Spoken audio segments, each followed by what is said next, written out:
তবে আসুন বন্ধুরা, সম্পূর্ণ গ্রাম্য পদ্ধতিতে কোনো বিউলির ডাল ব্যবহার না করে ননস্টিকের কড়াই ছাড়া এরকম সাধারণ রান্না করা অ্যালুমিনিয়ামের কড়াই নিয়ে এবং আমি কিভাবে মাটির উনুনে সরু চাকলি বানিয়ে দেখাই আজ আপনাদের সামনে আমি শেয়ার করব।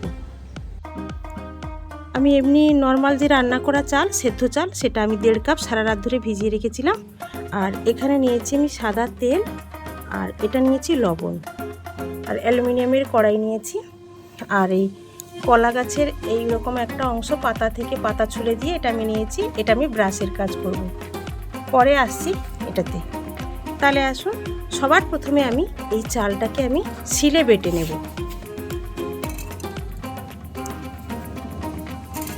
এটাকে আমি যখন ভিজাই তখন খুব পরিষ্কার করে 2-3 বার জল ফেলে ফেলে আমি ভিজিয়ে রেখেছি, ধুয়ে পরিষ্কার করে। এখন আমি এটাকে শিল নোড়া দিয়ে বেটে নেব।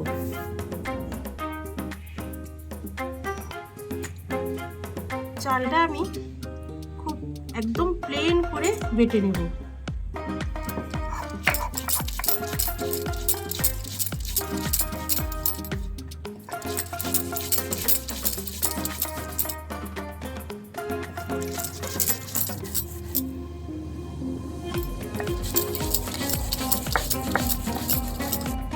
মাঝে মাঝে আমি একটু জল দেব, কারণ এটাকে একটু নরম করেই বাটতে হবে, আর নরম না হলে প্লেনও করা যাবে না।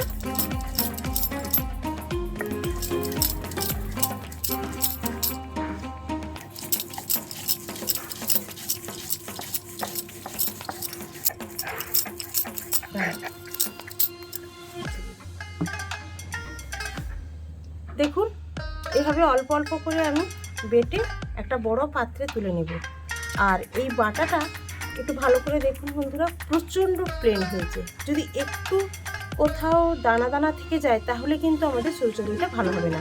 তাই আমাদেরকে খুব প্লেন করে এটাকে বেটে নিতে হবে। একদম শিলের কাছে আছে। এইভাবে আমি পুরো চালটাকে বেটে নিয়েছি, নিয়ে এখানে আমি রেখে দিলাম।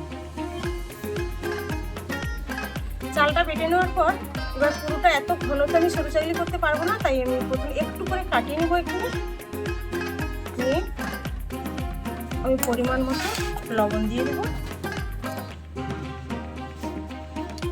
আর অল্প একটু জল দেবো এর মধ্যে।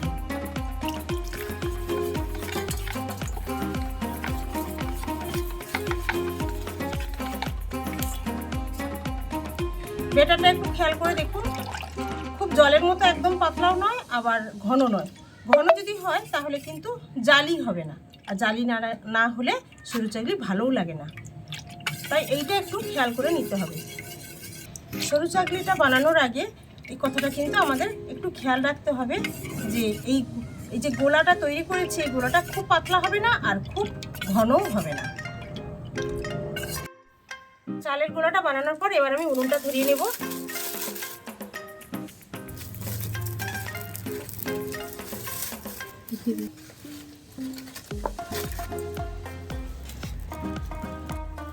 উনুনটা ধরিয়ে নিয়েছি, এবার আমি কড়াইটা বসিয়ে দেব।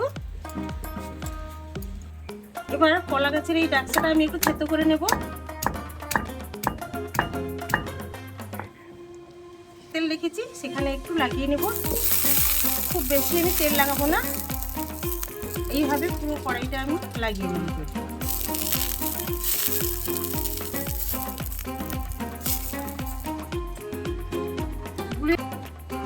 গোলাটা আমি এভাবে নিয়ে নেবো বাটির মধ্যে।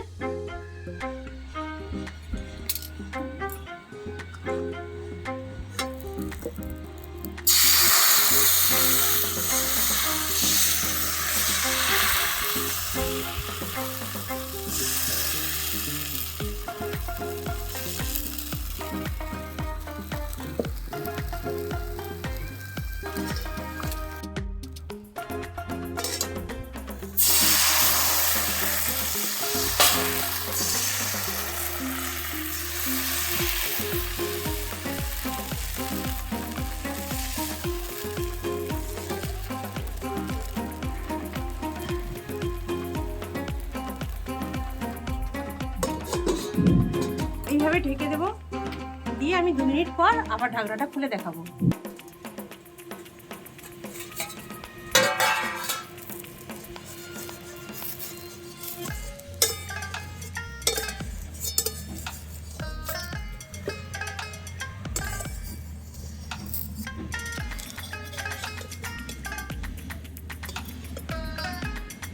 দেখুন বন্ধুরা,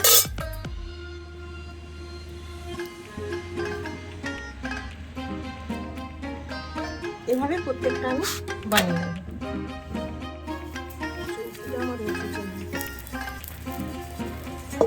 আবারও একটা আমি অল্প একটু তেলের ওভাবে আমি লাগিয়ে নেব।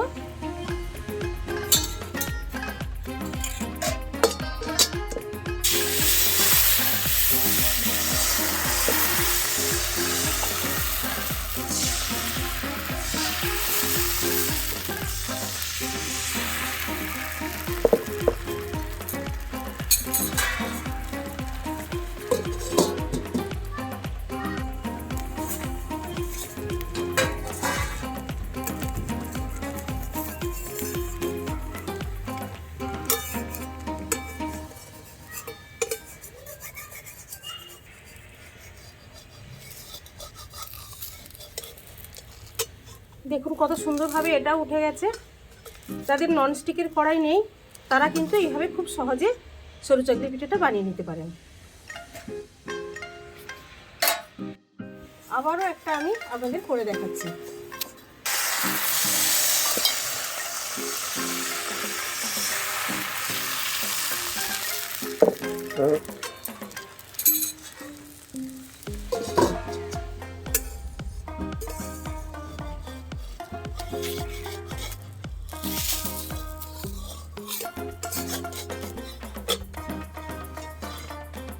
দেখুন প্রত্যেকটা সরু চাকলি সমানভাবে কিন্তু হয়ে যাচ্ছে।